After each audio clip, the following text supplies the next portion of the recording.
खूबसूरत जगह ग्वालियर के विरासत संगीत सम्राट तानसेन का मकबरा है। यहाँ की सामाजिक सद्भाव की खूबसूरत मिसाल है। यह परंपरा सालों बाद भी कायम है। विश्वविख्यात तानसेन समारोह का आगाज भी कुछ ऐसा ही होता है। तानसेन की स्मृति में आयोजित होने वाले अंतर्राष्ट्रीय तानसेन समारोह के शुभारंभ दिवस पर सुबह तानसेन की समाधि पर सामाजिक समरसता के सजीव दर्शन होते हैं। पारंपरिक रूप से हरिकथा व मिलाद के गायन के साथ तानसेन समारोह का शुभारंभ होता है, जिसकी प्रस्तुति ढोली बुआ महाराज करते हैं। साथ ही तानसेन के आध्यात्मिक गुरु मोहम्मद गौस की मजार पर चादर पेशी की रस्म भी अता फरमाई जाती है। आज भी ग्वालियर के लोग इसको परंपरा के तौर पर बदस्तूर निभा रहे हैं।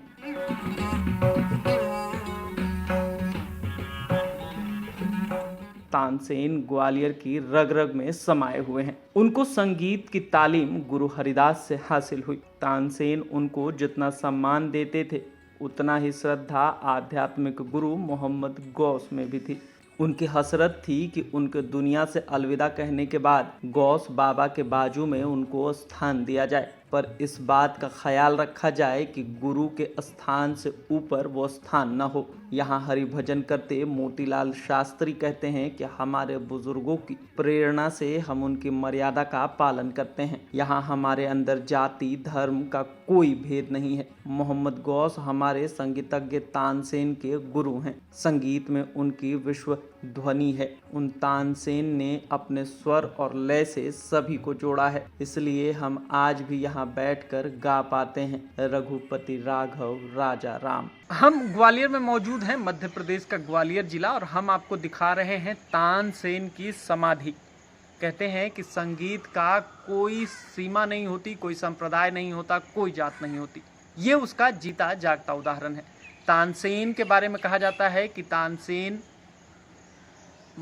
मुगल सम्राट बादशाह अकबर के यहाँ नौरत्नों में शुमार थे और उनकी महफिल में गाया करते थे। और जब कहते हैं कि जब तानसेन गाते थे तो चिरागे जल जाती थी। तानसेन जब गाते थे तो एक गजब का जादू होता था और सब लोग उसके गवाह भी थे। लेकिन मैं आपको यहाँ इसलिए दिखा रहा हूँ कि संगीत की कोई जात नहीं होती, संगीत का कोई संप्रदाय नहीं होता। ये तानसेन का मकबरा है। तानसेन हिंदू थे और उनका मकबरा यहाँ बना हुआ है ग्वालियर में।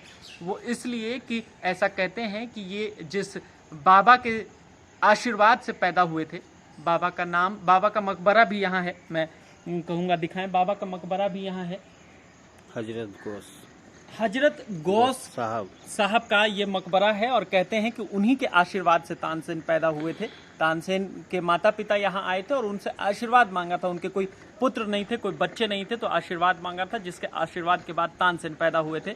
और कहा जाता है कि तानसेन की हार्दिक इच्छा यह थी कि उनको जब उनकी मौत हो तो वसीयत में लिखा था कि उनको यहाँ पे गौर साहब के बगल में उनको यहीं दफनाया जाए। मोहम्मद गौस बाबा 1545 में ग्वालियर आए थे और ग्वालियर किला में ठहरे हुए थे। 450 वर्ष पहले क्या है कि पूरा जंगल था चारों तरफ। 50-60 किलोमीटर दूरी पर गांव थे। कुछ गांव वालों को मालूम पड़ा कि मोहम्मद गौस बाबा आए हुए हैं, बहुत बड़े सूफी संत महात्मा हैं और ग्वालियर किले पर ठहरे तो मिलने के लिए आए। जो भी अपनी परेशानी बाबा को बताई, बाबा ने मालिक से प्रार्थना की, दुआ की, तो उनकी परेशानी दूर हो गई। ग्वालियर से 45 किलोमीटर दूर बहट गाँव है। बहट माँ तानसेन जी के माता पिता रहते थे। जब तानसेन जी के माता पिता को मालूम पड़ा कि मोहम्मद गौस बाबा आए हुए हैं, बहुत बड़े सूफी संत महात्मा हैं और ग्वालियर किले पर ठहरे तो मिलने के लिए आए। बोले बाबा 10-11 साल हो गया हमारी शादी को, हमारी कोई संतान नहीं हुई। तो मोहम्मद गौस बाबा ने आशीर्वाद दिया, दुआ की, तो तानसेन पैदा हुए। तानसेन जी की जो वसीयत थी कि जब भी उनका ध्यान हो तो मोहम्मद गौस बाबा के चरणों में उनको लाया जाए और इससे ऊँचा नहीं बनाया जाए। इस मकबरे की ये बुनियाद है जो अकबर बादशाह ने रखी थी 1562 गौस बाबा की। हर 8 साल में बाबा का तानसेन संगीत समारोह होता है। अभी 2022 में 19 दिसंबर से 26 दिसंबर तक प्रोग्राम चला था। ये पारक बना हुआ है साइड, बहुत बड़ा पंडाल लगता है, स्टेज बनता है, काफ़ी कलाकार लोग, विदेश तक के कलाकार लोग आते हैं। हर गुरुवार को न बाबा का मेला लगता है, हज़ारों लोग आते हैं, अपनी अर्जियाँ लगाते हैं, मन्नत मांगते हैं, जो बनता वहाँ पे चढ़ाते हैं। जो मोहम्मद गौस फैमिली के लोग, परिवार के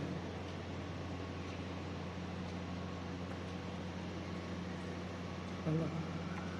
ये जो बाबा थे, ये तानसेन जी के गुरु भी थे? तानसेन जी के आशीर्वाद से ही पैदा हुए थे। तानसेन जी की जो इच्छा थी कि जब भी उनका देहांत हो तो मोहम्मद गौस बाबा के चरणों में उनको लाया जाए जी। और इससे ऊंचा नहीं बनाया जाए। जी। जी। संगीत भी?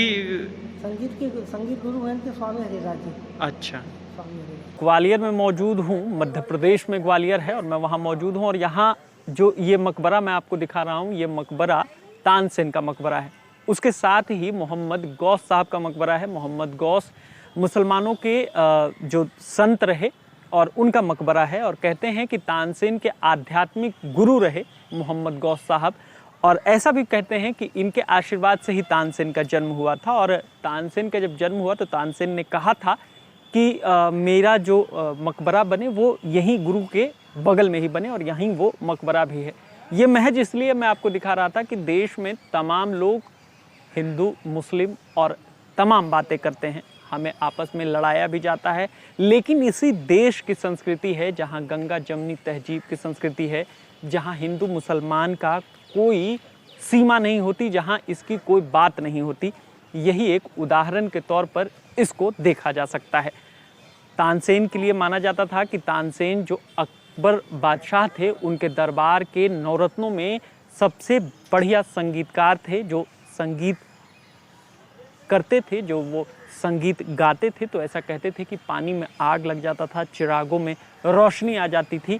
तो ये तमाम बातें कही जाती थी। और ये ग्वालियर शहर है, और मैं आपको इसलिए ये दिखा रहा था कि किस तरीके से हमारी संस्कृति है जो इतने सालों से चलती आ रही है, लेकिन वर्तमान में हम देख सकते हैं, हम महसूस कर सकते हैं कि राजनीति किस तरीके से हमें, आपको और देश को बांट रही है।